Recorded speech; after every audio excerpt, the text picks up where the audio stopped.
Assalamualaikum warahmatullahi wabarakatuh.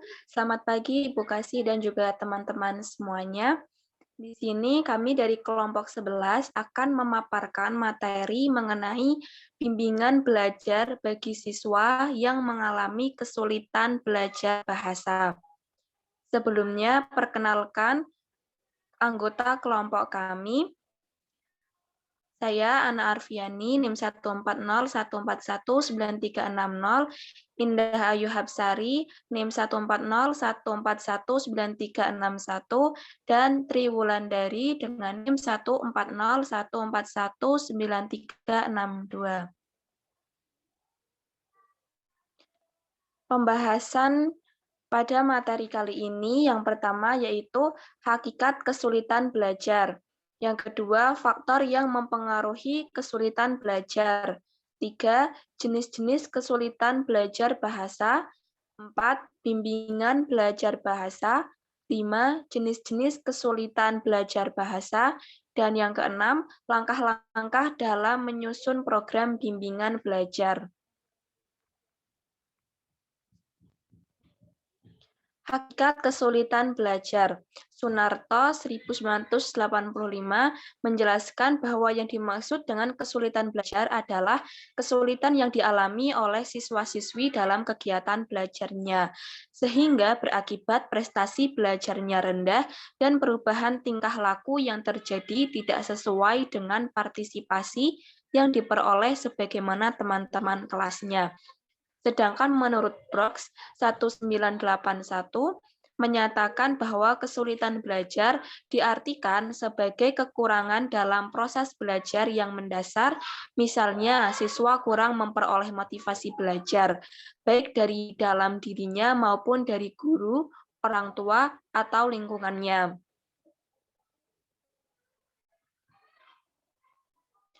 Faktor yang mempengaruhi kesulitan belajar. Faktor internal.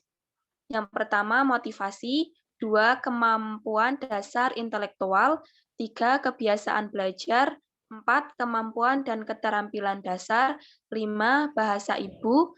6, perbendaharaan pengalaman.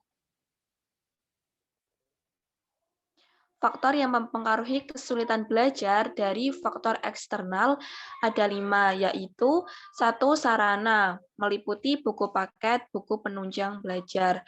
Yang kedua, perpustakaan. 3, metode pembelajaran. 4, guru. 5, materi pembelajaran yang kurang sesuai dengan keinginan dan minat siswa. Materi yang selanjutnya akan disampaikan oleh Indah Ayu Hapsari. Baik, terima kasih untuk Mbak Ana. Saya akan melanjutkan, yaitu ada jenis-jenis kesulitan belajar. Yang pertama, kesulitan belajar keterampilan berbahasa, yaitu yang meliputi kesulitan belajar menyimak, kesulitan belajar berbicara, kesulitan belajar membaca, dan kesulitan belajar menulis.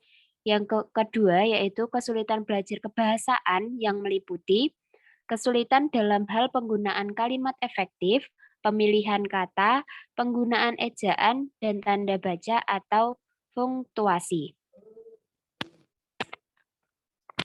Kemudian bimbingan belajar bahasa. Bimbingan belajar bahasa adalah pemberian bantuan belajar yang diberikan secara khusus sehingga siswa yang mengalami kesulitan terbantu untuk mencapai hasil belajar yang optimal. Kemudian fungsi bimbingan belajar yaitu ada 4. Fungsi korektif yaitu bimbingan belajar merupakan usaha memperbaiki kekurang tepatan hal-hal yang dilakukan guru dalam pembelajaran di dalam kelas, seperti kekurang tepatan dalam merumuskan tujuan, dalam menggunakan metode pembelajaran, dalam memilih materi pelajaran, dalam menyusun perangkat evaluasi, dan pengelolaan kelas. Yang kedua ada fungsi penyesuaian. Bimbingan belajar untuk mendorong siswa agar mampu menyesuaikan diri dengan situasi belajar di kelas, sehingga siswa memiliki peluang yang besar untuk mencapai prestasi belajar yang lebih baik.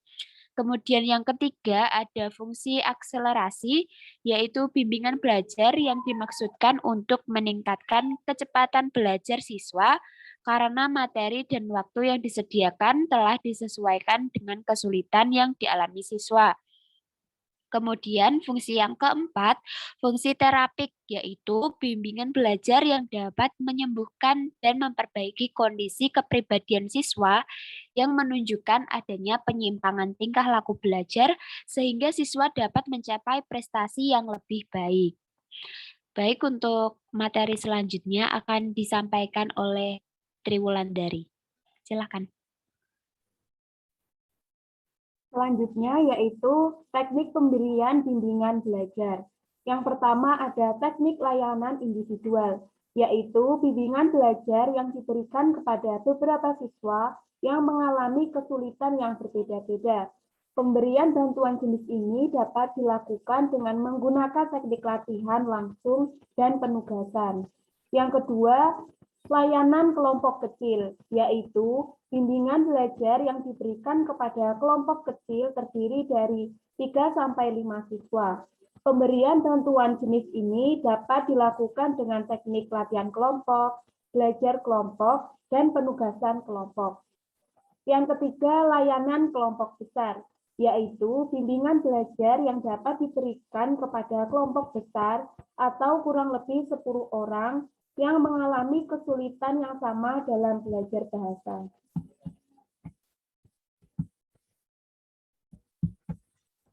Selanjutnya yaitu strategi bimbingan belajar bahasa. Ada diskusi, penugasan, tutor sebaya, kerja kelompok, dan tanya jawab.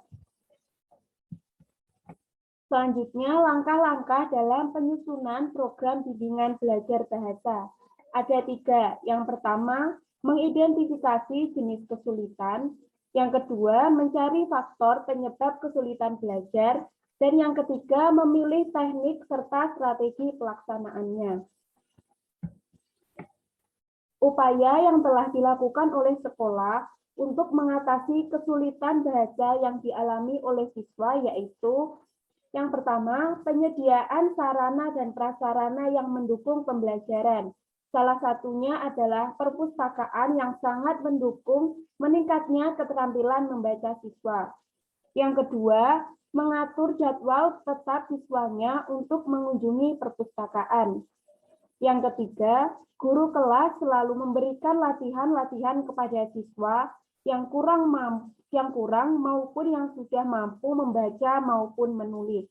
Yang keempat, membentuk kelompok belajar yang terdiri dari anak yang berkesulitan dan anak yang berprestasi di kelas. Yang kelima, selalu memberikan motivasi kepada siswa. Yang keenam, memberikan arahan tentang pembelajaran pada kurikulum 2013. Sekian pemaparan materi dari kelompok kami.